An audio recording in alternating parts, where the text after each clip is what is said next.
Magandang gabi, magandang umaga, magandang hapon po sa inyong lahat. Nagbabalik na naman po ang Proyekto Pilipino. This is a kind of continuation of the episodes we've been doing. So, yung 2 weeks ago, nag-usap kami ni Fads ukol dun lang sa tema ng corruption.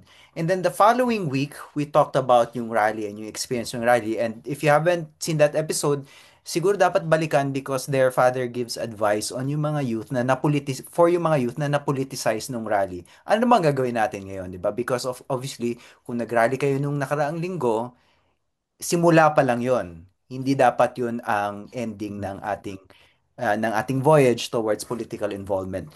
This week, last week, nag-promise kami that we would get a bit more technical this week. Kasi hindi naman pwedeng pag-uusapan natin yung corruption in the abstract without really finding out how it happens. And yung aming co-host na hindi co-host today kundi resource person si Manolo Quezon has actually been working on a series of articles trying to explain the budget. He's put on his explainer hat again for Rappler and he's been explaining the budget. And nagtampo kami sa Proyekto Pilipino because if he's doing that for Rappler, he should be doing it for Proyekto Filipino also.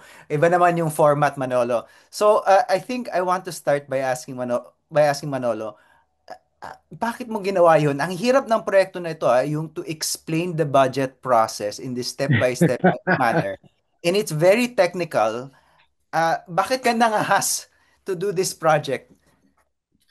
Lelay, totoo yun because kung merong mga bagay na nakaka-nosebleed, ito talaga mamamatay ka sa blood loss talaga sa sobrang ka-nosebleedihan ng topic ng budget.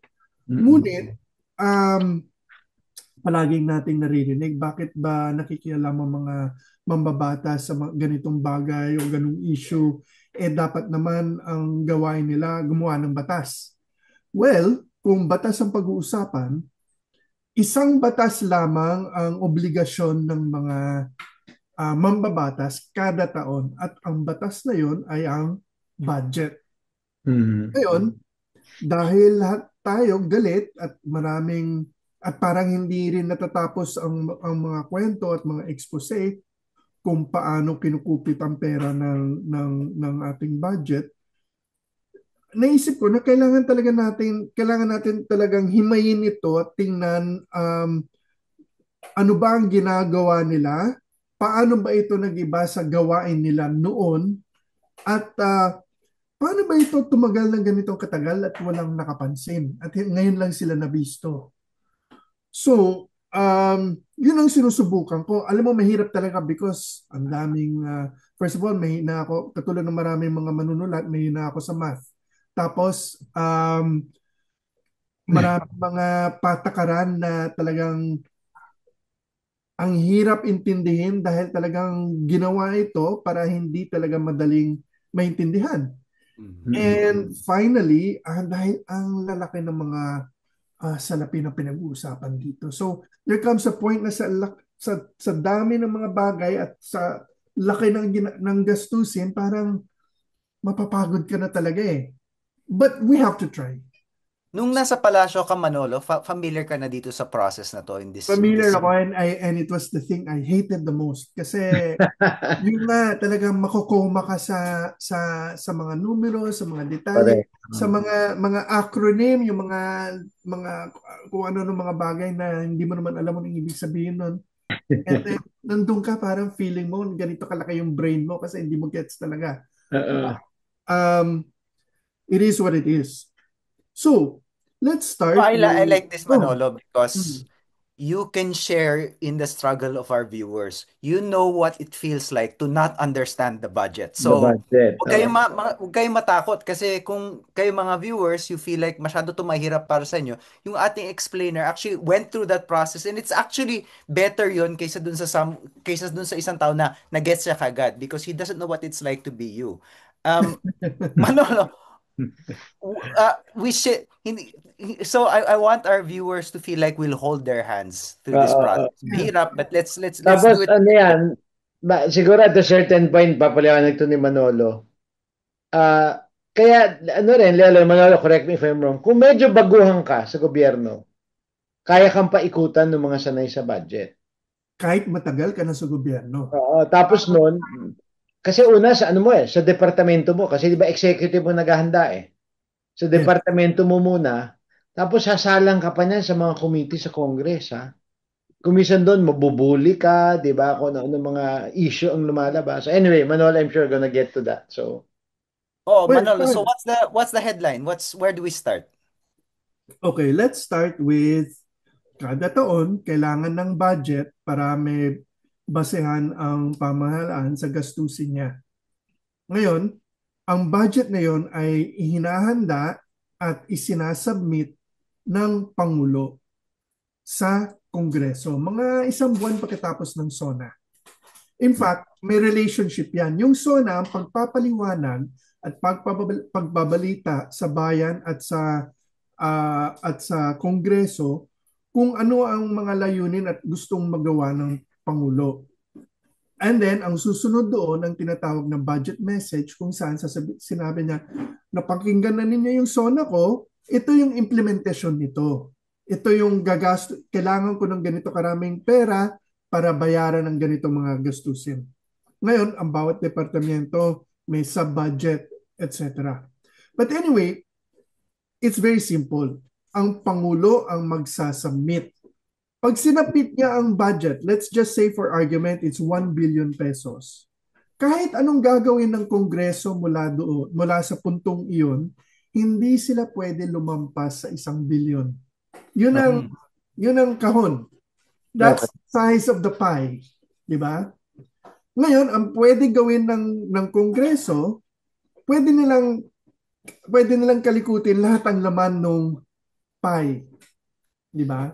And in fact, that's what they do. Ngayon, alam natin, may dalawang bahagi ang ating Kongreso. Meron yung Kamara de Representantes, yung mababang kapulungan, at yung Senado, yung mataas na kapulungan. Okay. Ang unang magtatalakay sa budget na sinumite ng Pangulo ay ang Kamara. May dahilan ito. Dahil sila, sa pananaw ng mga nagsulat ng ating konstitusyon, ay ang pinakamalapit na pabansang mga opisyal sa taong bayan. Kaya sila, yun ang tinatawag na power of the purse.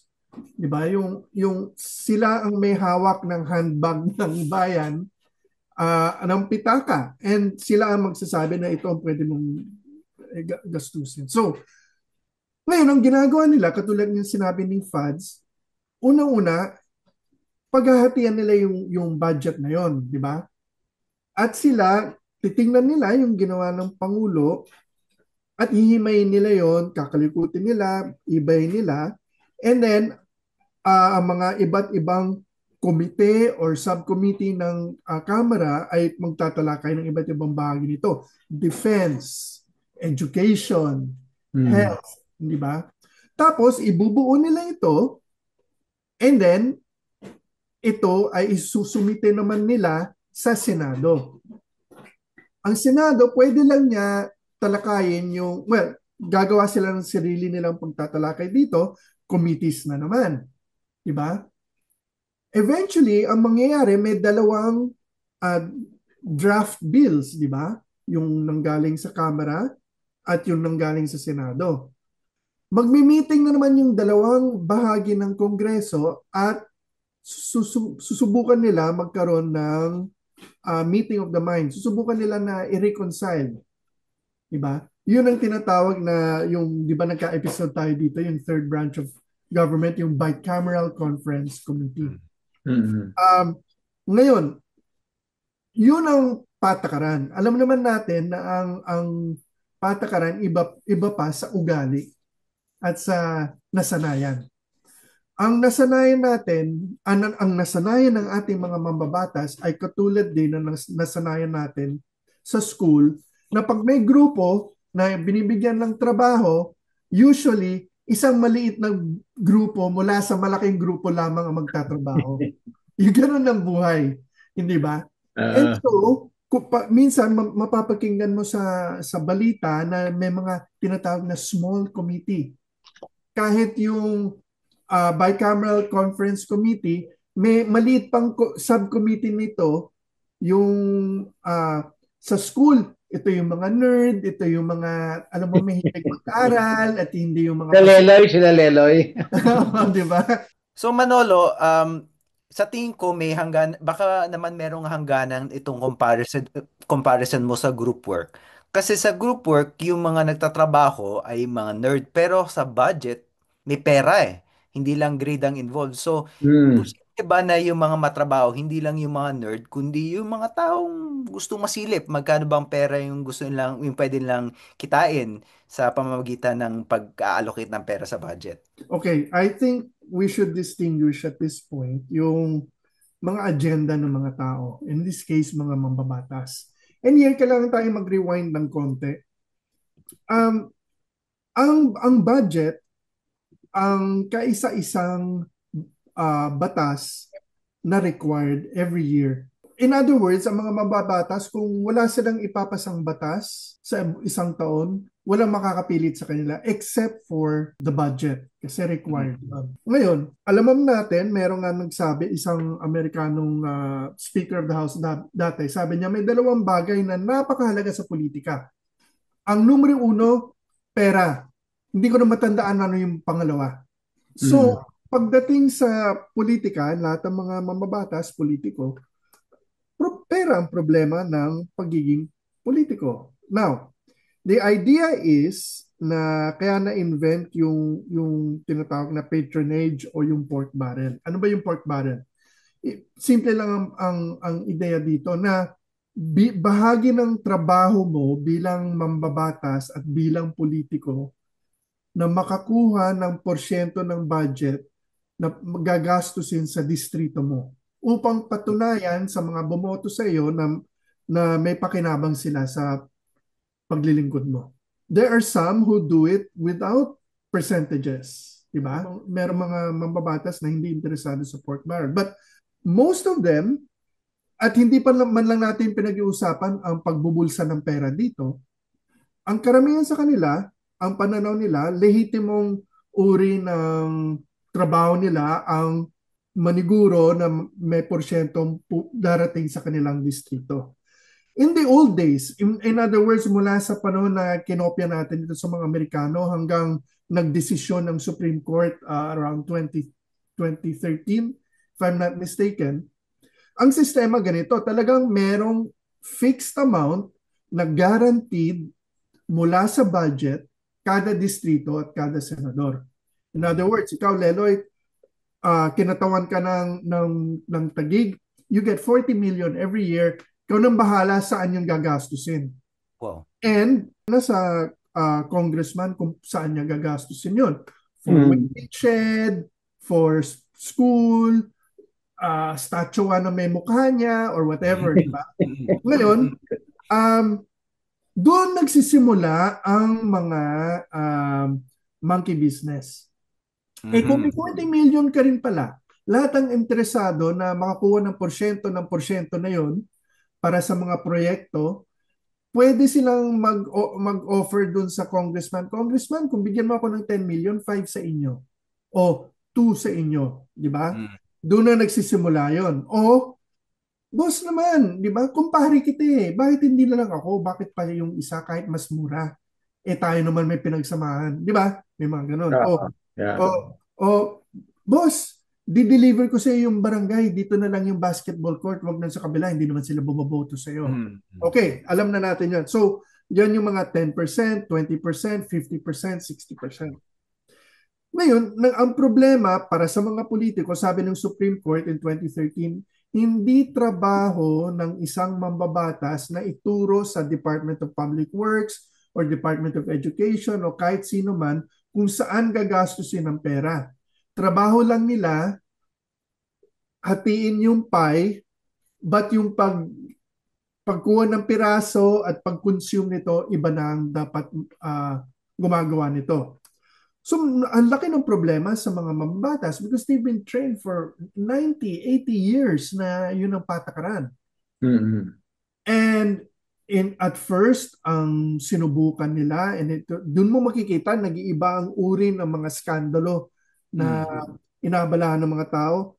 Naisip nila, okay, kung hindi na natin pwede gawin yon, makikinabang na lang kami sa mga malalaking kontrata. Kontrata, for example, para sa, let's say, fertilizer, o kaya kontrata para sa yung mga gamit for COVID, di ba? O bibili ng bagong tangke ang Armed Forces. Papahirapan namin ang buhay ng mga gustong bumenta nito hanggang bigyan kami at merong para sa amin, di ba?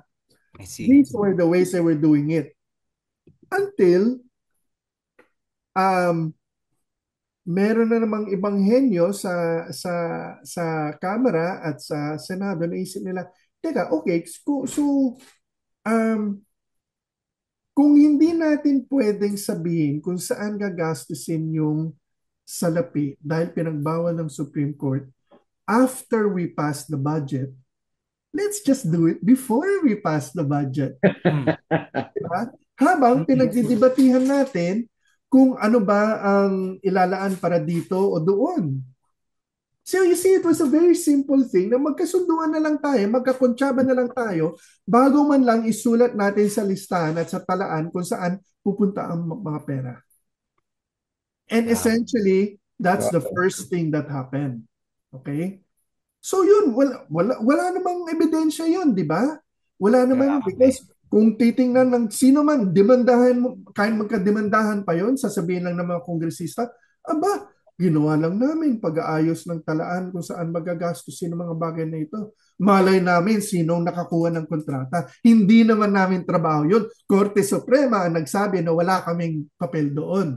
Number one. Number two, ang wise, ang wise. Meron ding mga nabanggit natin sa simula na yung mga bihasa sa sistema ng paggawa ng batas at lalo na sa sistema ng paggawa ng budget, alam nila mga pasikot-sikot nito. So, merong mga oportunidad para, shall we say,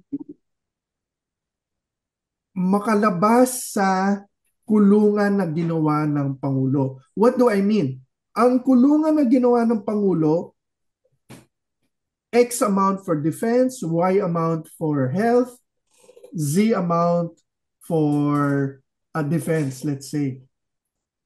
But itong na-discover nila, let's say, Leloy, merong bahagi ng budget for, let's say, PhilHealth. Ngayon, pag hinihimay nyo bilang miyembro ng Kongreso ang porsyento para sa PhilHealth, 40 billion.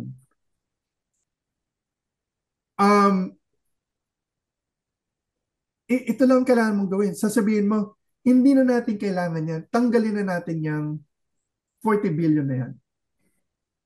When you do that, ang 40 billion na yon na dati merong isang silbi lamang, which was health, hindi ba? Yung 40 billion na yan, biglang malaya. It's just floating in the air. What? And it's free. Kasi tinanggal mo na, nilabas mo sa hawla eh, di ba?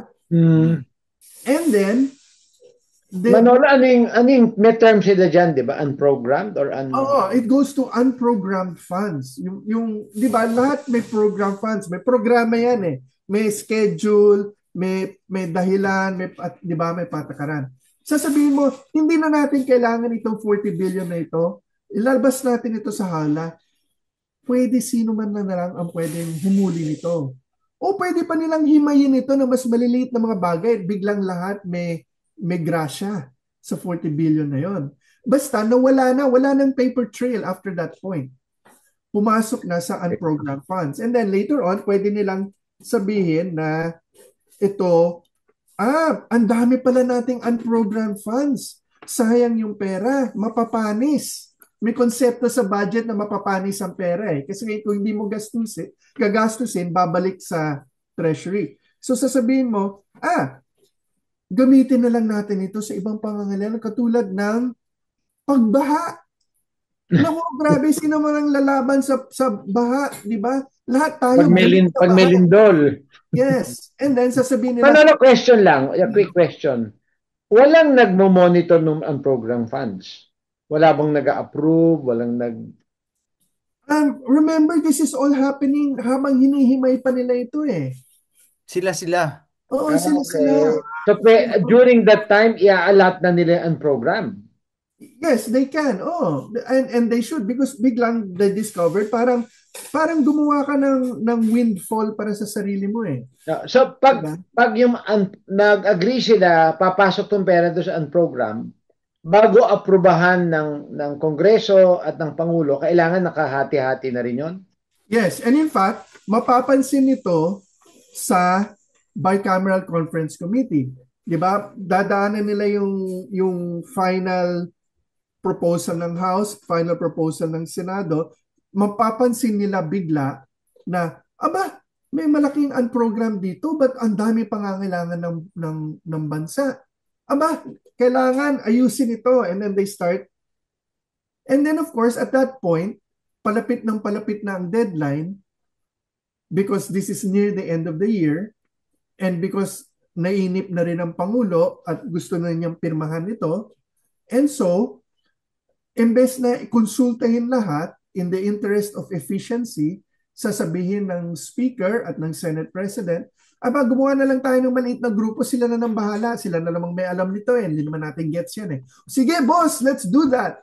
And then, doon, mabilis. And that's what they keep talking about.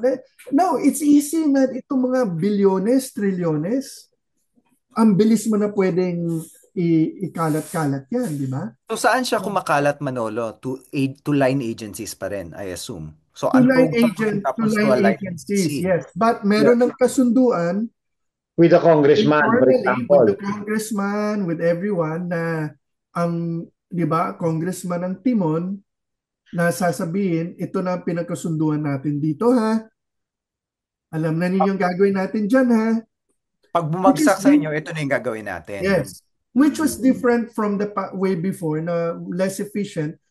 Doon pa lang pag pasado na yung budget, doon sila lalapitan nung departamento. Boss, meron pala kayong dito. Paano ba ninyo gusto gastusin ito? Tapos sasabihin ng kongresista, sige dito. Now, luto na lahat even beforehand. Okay. And remember, it's for nilalagay nila sa mga item na sino naman ang question ng flood control? Sino man, di ba? Sino naman ang magke-question ng ganito o ganon? And sino lang man lang ang marunong gumawa ng ganong klaseng construction? So paliit ng paliit and therefore mas magpapatiwalaan mo ang mga involved sa mga ganong desisyon. So Manolo, 'di ba merong mga rules dito? For example, kung campaign donor ka, hindi ka pwedeng mag-donate sa tao na gumagawa ng budget kung nagbi-bid ka for a budget item, 'di ba? Naging Well, issue yan. this is where the lawyers come in. Napansin mo nung nagkaroon ng huli ka moment sa media na nung tinatanong ni tinatanong yung isang donor sa isang politiko, um, nag-donate ba yung kumpanya mo sa senador na yon? At ang sagot, ganito, aba hindi. Ako bilang ordinaryong mamamayan ang nagbigay ng pera. Dahil naman lahat tayo malaya. May Di ba? karapatan, I'm no? just saying, di ba? So now, this is what was interesting, Leloy. Kaya dito minsan, uh, to use a very strong term, nagogoyo tayo eh. Because nung nangyari yun, ang buong bansa was watching and said, aba, huli ka.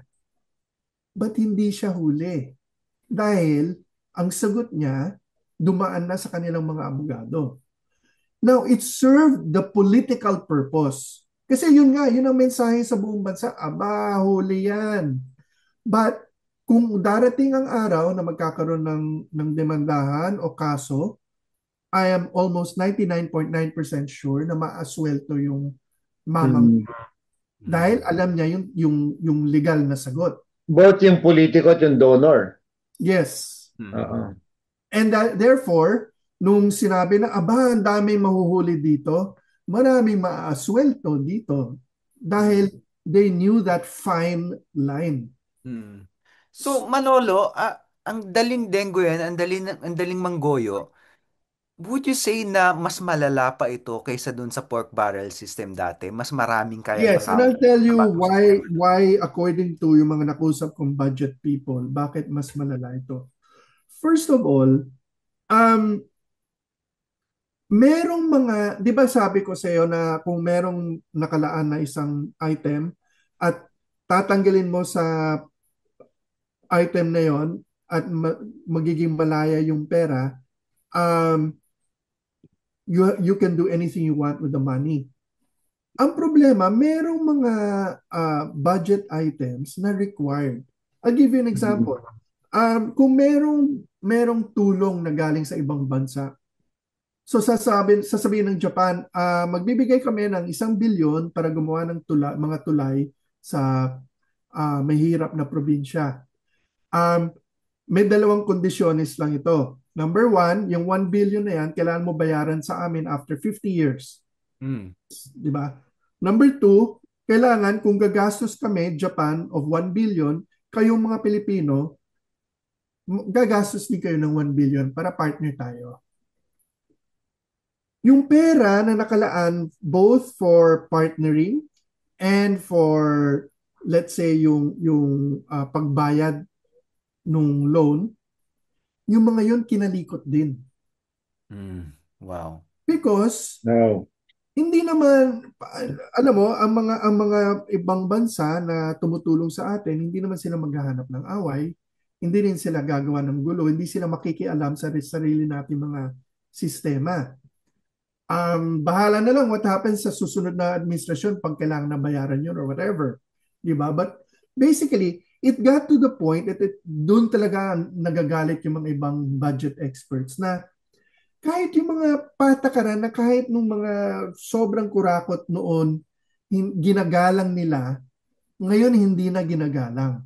And second of all, yung isasangtabi nila ng mga rules and practices, parang walang sense. Basta lang, kasi gusto nilang agawin lahat. Therefore, very irresponsible. I mean, sabi nila, for example, kung napapansin nyo dun sa balita dati, merong pera ang PhilHealth at biglang nawala na lang at pinasok sa budget. Napilitang gawin ito ng Department of Finance dahil yung nga lumobo yung mga ibang mga gastusin at kailangan ilipat ang pera para dito. That's how messy and bad it was. Ngayon, naisip ko that there's a story here na ngayon pa lang natin naiintindihan. About 2013, and that's so what? That's that. No, 2023. Sorry. So that's mga Two and a half years ago. 2.5 years ago. Nabalitaan na natin na naiinis ang Pangulo dun sa Kongreso sa mga budget. Kaya talagang medyo grabe yung nangyayari doon, and he actually vetoed over 100 billion. And then, but in the end, pinirmahan pa rin niya. Now, why did he do that? Ang hindi natin nare-realize dahil it takes 1 year to do a budget. Kung ang election natin ay sa taong ito, 2025, ang ibig sabihin, ang budget na na-approve noong 2024 for 2025 ay walang silbi para sa political purpose of getting re-elected. In other words, kung gusto mo tingnan ano ang election year budget, you have to look 2 years before. 2023 was the election year budget. Kasi buong 2024 pinagpiyesta. Magagastos mo yun. Oo, at walang sumisilip kasi wala pang kampanya. So, and that was the time na, di ba, ang daming mga nagalit, nag-i-issue ng mga statement, ang mga Makati Worst budget ever. Worst because it was the election year budget. But even yung mga nagki-criticize sa budget na yon, nung panahon na yon, did not realize it was an election year budget because they don't follow politics. Diba? So, kung maghahanap ka ng saan ba nagkakuntsaba dito, masasabi natin in a most charitable way na doon parang tinutukan ng baril ang palasyo ng Kongreso. Dahil sabi nila, kung gusto mong tulong namin, kung gusto mong mahalal tayo, kung gusto mong manalo tayo in 2025, you better sign this budget. Otherwise, no money, no honey. Ngayon, ang Mm. problema, what happened? Natalo. Di ba? By all accounts, very unsatisfactory para sa Pangulo yung resulta ng midterm elections. So in a sense, let's not even say that anyone is a saint here. Let's just talk hard politics. Mm-mm. May sama ng loob ang Pangulo sa mga, ano mo, first of all, ang dami nang nagalit sa kanya dahil ang pangit ng budget. Pangalawa, binigyan mo na nga ng pera lahat itong mga ito, tapos yung pala hindi ka man lang matulungan sa Mm. number one objective na manalo kayo sa midterm. Tapos, palaki pa ng palaki ang skandalo kasi yung pala, yung mga pinatayong flood control, non-existent. Mm-mm. So, then what you notice what the president did, sabi niya, di ba, una sinabihan niya yung lahat ng mga miyembro ng Kongreso, mahiya naman kayo. Pangalawa, from then up to today, ang tempo na sinusundang lahat, dikta ng palasyo. 2 days after the president scolded Congress, nilabas niya ang listahan ng mga malalaking kontratista. A few days after that, nagsimula na ang unang mga supina at mga kaso. Pagkatapos noon, natumba ang Senate President, natumba ang Speaker. Habang nagagalit ang mga tao sa Luneta at sa EDSA Shrine, yung pala, hinahanda na ng pamahalaan ng kautusan sa AMLAC na i-freeze ang mga account ng ibang mga mambabatas at mga negosyante. When was the last time you saw that happening? Mm-hmm. When, Manol? Kailan nga? Sa mga ampatuan at Wow. di ba? Yeah, and on that scale sa mga Matagal na yun, ampatuan. ah. Yeah. Yeah.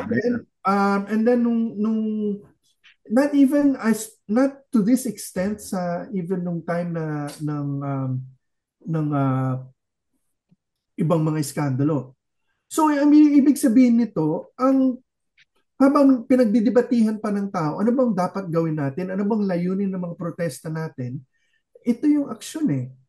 Ito yung talagang biglang biro mo, dating Senate President ka, hindi mo man lang mahawakan ng sarili mong pera. Correct.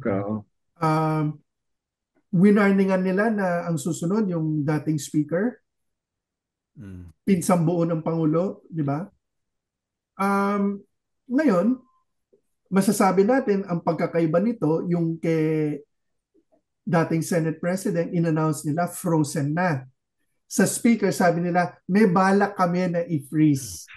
Di ba? Mm-hmm. So, di ba? Yung kung observant ka, may pagkakaiba ito. But, ang punto ko dito, Ibig sabihin mo ba nadedehado ako dito sa konversasyon na hindi. Meron akong ginagaya. Pero natisan tayo. So Manolo, hindi, ito, Lelo, hindi lang explainer, former insider pa eh, no? So, sa tingin mo, malaman yung mga galaw ng palasyo? As a former, yes, I'm the reason it's doubly amazing to me, and I frankly find it amazing dahil simple lang naman ang criticism ng taong bayan sa mga nakaupo sa poder eh. Number one, may favoritism na kung kaalyado mo, kamag-anak mo at aswelto ka at ang naipit lang talaga mga kaaway mo, di ba? Number one, complaint natin yun. Number two, wala rin naman nangyayari. Di ba? Other complaint o mabagal. And number three, masyado maraming mga sacred cows. Okay. Diba? Manolo, Leloy, kasi paalis na ako in 5 minutes. Sorry May go out na ako eh. May tanong lang ako at meron akong comment after. Kasi isa sa mga binabato ngayon sa Pangulo is, inaral mo yung budget, may binito ka kung ilang maliit na bilyon lang, di ba? Pero sa katapusan, pinirmahan mo.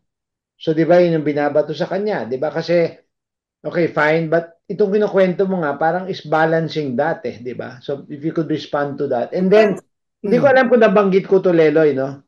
Nung Dun huli sa 2 nating episodes episode, ago. na nung bagong taon, matapos ng misa, nung binati ko yung Pangulo, sabi ko sa kanya, sabi niya, Father, masyadong garapal. Yun yung comment niya. Okay, inaaral namin line by line. Tapos nung nag-meeting kami with him ng Pebrero, may grupo kong simbahan, church group na nakapag-usap sa kanya, sinabi niya sa akin, Father, hanggang ngayon meron kaming nadidiskubre. Okay, so yun lang, dalawa yun, ha? Dalawang punto. Pero yung main question ko is, yun yung binabato sa kanya ngayon eh. Pinirmahan mo yung budget na yan eh. at sa pamahalaan, merong isang konsepto sa batas which is called the presumption of regularity. Na Okay. sa lahat ng gawain ng opisyal, dahil nanumpa ang opisyal na gagawin niya, gagampanan niya ang kanyang mga trabaho ng maayos at alinsunod sa batas, na legal at tama ang gawain ng bawat opisyal sa gobyerno unless proven otherwise. Okay. So, ang Pangulo, pagdating sa kanya ng isang budget, using the presumption of regularity, hindi naman siya ang Kongreso, malay naman niya anong nangyayari. Theoretically, di ba? Sa Mm. Kongreso, sabi niya, sa aking kaalaman, they did it to the best of their ability. Who am I to question it? Hindi ba? Hmm. Ako, hinimay ko lang based on my priorities. Yun ang vivito po. Mhm. But hindi naman ako mind reader na hula ko ang puso ng lahat ng mga nasa paligid. Mhm. So you could argue that, and I think that is the one that he is relying on. Ngayon, ang mga political observers will say, well, obviously naman there was a trade-off. Kahit medyo nadidiri na siya sa kasakiman ng mga kongresista, pipirmahin pa rin niya yan dahil kailangan niya sila. But even if that were the case, Fads, Mm. quid pro quo yan. Gagawin mo yan dahil tutulungan ka manalo. Eh natalo. O di wala ka ng utang na loob sa kanila. Wala ka. In So fact, parang yung nangyayari, siguro naiinis na siya to begin with na kailangan niyang pirmahan yung budget na yon. He held his nose, pinirmahan niya. Tapos, para ke, wala rin palang yes, nangyari. yes. So Okay. mabibigo Everybody, ka talaga. yes. Kaya nagkamikase na si presidente. Well, that's the thing. I don't think it's kamikaze. I do think na alam mo, lahat ng nagkikwento tungkol sa presidente, sabi nila happy-go-lucky, mabait, hindi naman walang bengransya, di ba? But that's fine, and I think he may be all of these things. But I think natutunan din niya na kung hahanap ka ng away o makikipag-away ka, kailangan talagang maayos at planado ang magiging awayan. Battle plan, kumbaga. Yes. And that's why nung kinikwento ko sa iyo na titingnan mo kada dalawa tatlong araw may bagong sumasabog, and it's all coming from the Napala. executive branch. Oo. Dahil kailangan patunayan ng presidente na number one lang yung mga bagay na palaging pinagdududahan ng tao, at least mababawasan. Pangatlo, hindi man lang makahanap ng pahinga or konting konting time to regroup yung mga apektado. And ultimo ang mga lifetime enemies ng mga Marcos biglang naisip, alam mo, parang tama rin naman. ano magagawa mo? Eh better siya kaysa dun sa isa. Alam mo, and that's sound politics. Yeah. Coalitional politics Yes. on the one Yeah. hand coalitional politics, pero on the other hand, Manolo, meron talagang sense na walang sinasanto, yun nga, pinsang buo, Mm. dating Senate President, at maging sa Senado, kasi for example yung Blue Ribbon Committee, hindi naman natin sinasabi magkakontsabang ang Malacanang at saka si Senator Lacson, pero for the time being parang pareho yung pakay nila. Ang Correct. announcement ni Senator Lacson, halos lahat ng senador sabit, di ba? So how long can it last, Manolo? Kasi mga mabibigat ang nilalabanan mo. For example, yung kay Senator Soto lang, kay Senator Lacson lang, how long can Senator Lacson and Senator Soto stay in power kung ang babanggain nila yung mismong mayorya nila sa Senado? And same Yeah. thing with Malacanang, 'di ba? Kung hinahabol ng AMLA kahit yung mga aliado ng presidente, what kind of support will the president have? Well, titingnan mo rin naman yung sort of Magpapaalam lang ako sorry ads. But ipatuloy nyo, papanoorin ko kayo bukas ng gabi.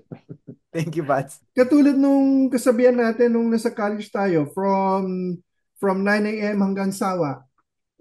Di ba? So hanggang sawa, and makikita mo, bumababa na rin ang galit ng tao. It's not new anymore, Leloy. And then within palapit na ang Pasko, and then it's going to be the next thing. In the meantime, meron ng mga human sacrifice. Yung Diba? mga Nabigatin tinatapon. rin naman. Mm. And at the end of the day, kung titingnan mo rin yung political math, sabi ni Lacson, halos lahat ng mga senador may sabit dito. Except yung pinag-uusapan niya, kalahati sa kanila wala na sa Senado. Mm, mm, mm, mm. And yung natira, karamihan naman nila, mga kaaway naman talaga ng palasyo. So Mm. okay lang, di ba? And yung iba na naipit pa rin, kahit nasa mayoriya ngayon, basta good boys sila and good girls, Hindi sila yung unang tatamaan. there you go. Ano yung end game? May mga tutumba na mabigat and then ito na yung magiging legacy kumbaga ni Uy, presidente. Then on imagine, the one hand, di ba imagine, si Leno, Senator Soto at imagine saka just si for one Senator moment, Lacson? lahat ng mga for who have been spending 40, 50 years against the Marcoses. And all of a sudden, ang naging legacy ng pangalawang Marcos ay anti-corruption, good government. I mean, talk about, I don't know, is it an irony? Is it redemption? Malay mo, depende, di ba? But it's Mm. something different. And then dun sa dalawang houses, ano magiging endgame sa Senado? Ano magiging endgame sa Kamara nito? So I think mas obvious ngayon yung Senado because talagang dogged yung dalawa na nasa legacy building mode din. Nabanggit ng dalawang leader sa Senado, Senator Lacson, Senator Soto, na last term na nila. So how far is that going to go? It can go anywhere because si Tito Soto is the one senator who has been elected the most time in our entire history. I Mm. imagine that. He is Okay. the, di ba? He is the most. He has been elected to the Senate 5 times. No one has ever served that long. Mhm, mhm. Si uh, Lacson comes a close second. Both could still run for president kung mabango, hindi ba? Mm, mm, Biglang pwede na pala ang mga Thunders na maging pangulo di ba? That was proven before. mm, Um, and even if not that's the case, I mean, for any politician to go out in a blaze of glory is, di ba? The mm. most wonderful thing. Ngayon, um, what will that do to the political need na kailangan may, ika nga the old-fashioned term, you have to bring home the bacon. What I think even the bacon at this point? Yun nga, I think the bacon will still remain the bacon na there will always be the formal system and the informal system. Ang matatanggal, in a sense, is yung garapalan at yung kasak kasakiman ng naganap. It will be, hindi ka na pwede kumupit ng bilyones o trilyones. Milyon-milyon na lang, kawawa naman, di ba? Ganun. Okay. And in fact, it may be na hindi ka na pwede kumupit, period. Na ang magagawa mo lang ay magdala ng porsyento ng budget na gagastusin ng pambansang pamahalaan para sa distrito o lugar mo, but hindi ka na Pet pwede, pro- or pet project. yes, but Mm, hindi ka na pwedeng makinabang o yung mga kaibigan mo. mm. That's a big improvement. That will Yeah. still be a saving of a lot of money. Yeah. Yeah, and I think okay lang naman. Wala akong problema sa mga senators having pet projects and even if like technically hindi dapat nila binabrand, okay na rin. So for example, yung cultural diplomacy, which is really line item, pero dahil si Lauren Legarde yung nag-advocate, it's associated with her. Don't really mind that yung mga ganun, basta hindi ka kumukupit. And I Yes. think it's okay to brand yourself as connected to certain pet projects that are linked to your legislative agenda. Uh, so you think this is you seem very optimistic, Manolo, actually. For all, marami ka nabanggit na bad things and of course nakakarimarim yung mga nangyayari. Pero ang conclusion mo is you seem to be saying that something real is happening here. Na hindi cosmetic ang mga changes na nangyayari because of this scandal. Yes, and very Filipino ang proseso. Maraming nainggit na gusto nila sana parang Indonesia o Nepal kasi mas satisfying yung mga tinatapon ng mga politiko sa ilog at sinusunog ang kanilang mga Sinusunog. bahay, di ba? Mm, May ganun talaga. And I don't underestimate na marami talagang ganun ang panaginip nila. And in a sense, you can say justifiably so. But hindi yun ang gusto ng nakakarami. mm, mm, So, we have channeled it the way we always channel it para umiwas sa sobrang extreme one way or another. May mapaparusahan. mm, Is it a small percentage of those who should be punished? Maybe. But certainly may malalaking tao na matutumba. Um, will that put the fear of God in the future crooks of this world? Maybe for 4 years, 5 years, and not 20 years. But better yun kaysa na sinusunog na mga ano sa kalye, di ba? mm, So yes, and the fact is na um, napatunayan din ng media na kahit in many ways mas maliit na ang audience nila at hindi na ganun kalaki yung kapasidad nila, kaya pa rin nila maglabas ng balita, analysis, at mga iba pang bagay na nakakatulong para maunawaan ng publiko ang kaganapan. Most of all, the institutions themselves, whether it's because of grandstanding or whatever yung motivation, basta may hearing, tututukan talaga ng tao. mm, And one thing is always the case dahil mayabang ang mga nasa poder o tamad or combination of both, kahit naisip nila na kayang-kaya nila ito, usually may nakakalusot na isang tanong na hindi pala masagot o mm. isang bagay na hindi pala pinaghandaan, 'di ba? May testigo na biglang pinasukan ng Holy Spirit at nagsasalita na ng lahat, 'di ba, ng kaalaman nila. And somehow the truth is out. Siguro, Manolo, actually, hindi ko to naisip, pero quick question.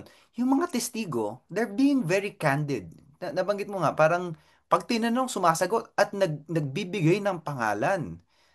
Bakit sa tingin mo ang lakas ng loob ng mga testigo ngayon? Yung mga galing DPWH? Because merong nag-guarantee sa kanila na safe kayo. In the past, kaya natatauhan ang mga testigo dahil inisip nila uh, ang buong puwersa ng pamahalan ay kontra sa kanila. Mhm, mhm. I'm not sure if they think that right now. Or at the very least, they inisip nila merong isang malakas na puwersa sa pamahalaan na sasalo sa kanila, so tabla rin sa kabilang. Wow, and actually let's close on that. I'll let Manolo close, pero meron lang akong gustong sabihin. Nung nagsimula kami mag-usap, hindi ko akalain na matutuwa ako dito sa episode na to. Akala ko unang-una magno-nosebleed ako. Pangalawa, akala ko may inis ako dahil makikita natin yung mga sistema. Nangyari din yon. Siguro nung simulan na nosebleed ako ng konti, nainis ako dahil nga ang laki. Nung 2013, nung sinabi na tatanggalin na yung pork barrel, marami sa atin natuwa dahil akala natin marireduce yung corruption. Pero yung pala, may word sa English yung insidious, di ba? Dahil hindi mo nakikita, dahil mas swabe, mas malupit yung epekto. And yun yung parang nangyari dito sa bagong sistema na to na insidious na game ng mga politiko. Pero I think meron ding hubris yung mga politiko. Sa tingin talaga nila, na batikan sila, matagal silang nandyan, hindi sila mababalikan. At mukhang nangyayari dito for various reasons, legacy building on the part of certain politicians. I think that's definitely happening on the level of Malacanang and on the Senate. And then of course may public pressure pa rin talaga and a system. Sabi mo nga Manolo, a system that does not create extreme solutions but create solutions nonetheless. And as a very cautious person, I like that. Hindi ako mahilig sa mga malalaking pagbabago. Personality na lang siguro. But that makes me feel good, and I've never felt this good about this situation until today. So maraming salamat, Manolo, for making us feel na baka magkaka-Christmas gift ng Pilipinas. Nabanggit mo lang malapit na ang Pasko, baka meron tayong malaking Christmas gift. I'll let you close the episode for closing thoughts. Binanggit ni Lelo yung konsepto ng hubris na galing sa mga Grego. In other words, kung hambog ka, may mangyayari sa iyo at matutumba ka rin. Because of something na tawag ng mga Grego, nemesis. Siyang puwersa o kaganapan na huhugot sa iyo pababa. Sa bawat politiko na naisip nila, kaya nila lahat ito, kaya nilang kupitin lahat, merong darating na pagkakataon na tatawid sila sa isang linya na hindi na masisikmuran sa kapaligiran nila. It could be as simple as what we saw. Nangupit ang mga magulang, nagyabang ang mga anak sa social media. Yun. Napansin ng mga lumulubog ang kanilang bahay at kapaligiran dahil wala palang mga ginawang flood control ang mga magulang na yumaman. Cause and effect. At biglang kakalat ito dahil hindi mo pwedeng pigilan ang Pilipino na ilabas ang kanilang sentimiento. We have what is called a government of public opinion na mula sa itaas hanggang sa ibaba, lahat nakikinig. Ano ba ang pananaw ng taong bayan? Ano kaya ang kanilang damdamin? At kapag ang napapansin nila, galit ang nararamdaman ng marami, napipilitan silang gumalaw. Sincero ba ito? Hindi na sa akin para husgaan kung anong dumadaan sa loob ng kanilang kaisipan. But ang kilos nila ay kailangan um, epektibo para bumaba ang galit ng taong bayan. Ito nakikita natin sa paraan na Pilipino lamang. Hindi ito Nepal, hindi ito Jakarta, hindi ito Amerika.